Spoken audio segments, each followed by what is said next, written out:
Assalamualaikum warahmatullahi wabarakatuh. Di sini saya akan mempresentasikan hasil dari presentasi saya yang berjudul Perkembangbiakan Tumbuhan dan Fotosintesis serta Perkembangbiakan Manusia dan Hewan. Pertama-tama, perkenalkan nama saya Gina Rawatrijannah, NIM 14014211477, absen 42, jurusan Pendidikan Guru Sekolah Dasar, dan dosen pengampu saya yaitu Dr. Sri Sulistiorini, MPD, yang merupakan dosen pengampu mata kuliah Konsep Dasar IPA. Di sini saya akan mengambil salah satu judul yaitu Perkembangbiakan Hewan. Perkembangbiakan hewan adalah proses pewarisan sifat induknya kepada anaknya untuk memiliki garis keturunan dan proses pelestarian pada hewan. Perkembangan hewan ada dua cara, yaitu secara kawin, seksual atau generatif, dan tak kawin, aseksual atau vegetatif. Perkembangbiakan secara generatif. Perkembangbiakan hewan secara generatif terjadi melalui perkawinan. Perkawinan atau pembuahan adalah peleburan sel kelamin jantan dengan betina. Individu yang dihasilkan akan memiliki perpaduan sifat kedua induknya. Perkembangbiakan secara generatif ini dibagi menjadi tiga, yaitu yang pertama yaitu secara bertelur atau ovipar. Ovipar berasal dari kata ovum yang berarti telur. Ovum atau telur dihasilkan oleh hewan betina.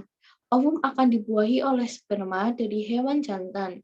Proses pembuahan bisa terjadi di dalam tubuh atau di luar tubuh induk betina. Pembuahan di dalam tubuh induk betina dinamakan pembuahan internal, sedangkan pembuahan eksternal yaitu pembuahannya terjadi di luar tubuh induknya. Lalu yang kedua ada melahirkan atau vivipar.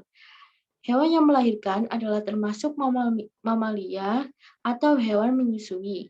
Mamalia ada yang hidup di darat dan ada yang hidup di air. Contoh mamalia yang hidup di darat adalah kucing, sapi, anjing, kambing. Contoh mamalia air adalah paus dan lumba-lumba. Mamalia betina menghasilkan sel telur, dan sel telur tersebut kemudian dibuahi oleh sperma mamalia jantan. Kemudian terbentuklah zigot, yaitu calon bayi. Zigot tumbuh menjadi embrio dan berkembang di dalam rahim. Zigot memperoleh makanan langsung dari induk betina. Lalu yang ketiga, secara bertelur dan melahirkan atau ovovivipar. Perkembangan ovovivipar memiliki ciri khusus. Pembuahan terjadi di dalam tubuh hewan betina. Setelah terjadi pembuahan, terbentuklah telur. Zigot tumbuh menjadi embrio di dalam telur tersebut. Makanan zigot hanyalah cadangan makanan di dalam telur. Misalnya, embrio cucut pasir memakan telur-telur kecil. Telur-telur tersebut muncul dari saluran telur. Embrio akan tumbuh menjadi janin. Janin yang hidup akan tumbuh sebelum lahir. Kemudian induk betina akan melahirkan janin.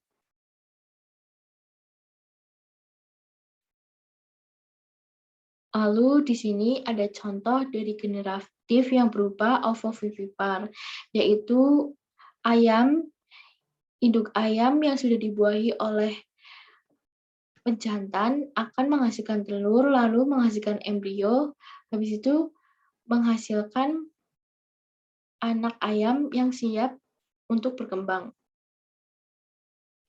Lalu perkembangbiakan secara vegetatif. Perkembangbiakan hewan secara vegetatif adalah perkembangbiakan tanpa melalui perkawinan, jadi hanya dibutuhkan satu induk untuk berkembang biak.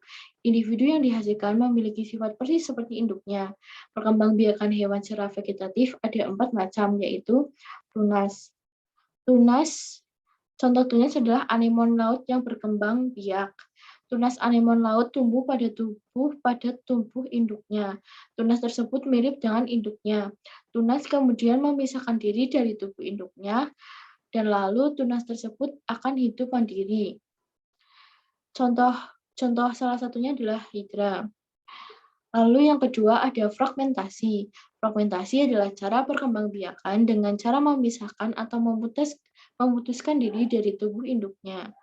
Kedua potongan tubuh dapat tumbuh menjadi dua individu baru. Salah satu contohnya cacing pipih. Yang ketiga ada Panthenogenesis. Panthenogenesis merupakan perkembangbiakan tanpa melalui proses pembuahan.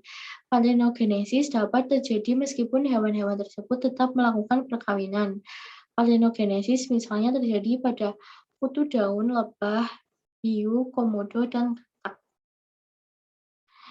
Pantogenesis hanya terjadi pada kondisi tertentu. Komodo betina melakukan pantogenesis hanya ketika tidak ada komodo jantan. Lalu yang keempat, membelah diri. Perkembangbiakan dengan cara membelah diri biasanya terjadi pada hewan tingkat rendah bersel tunggal atau protozoa, misalnya amoeba dan paramecium. Pembelahan diri biner jika terjadi pembelahan individu menjadi dua individu baru dan disebut pembelahan diri multipler.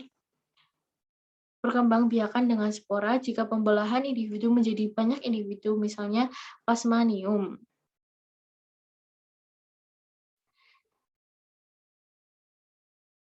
Dan ini merupakan contoh dari vegetatif.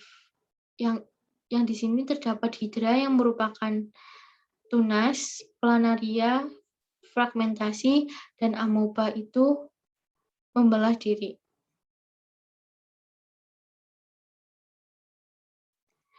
Sekian dari saya, terima kasih. Mohon maaf bila ada kesalahan kata atau kesalahan saya sendiri. Wassalamualaikum warahmatullahi wabarakatuh.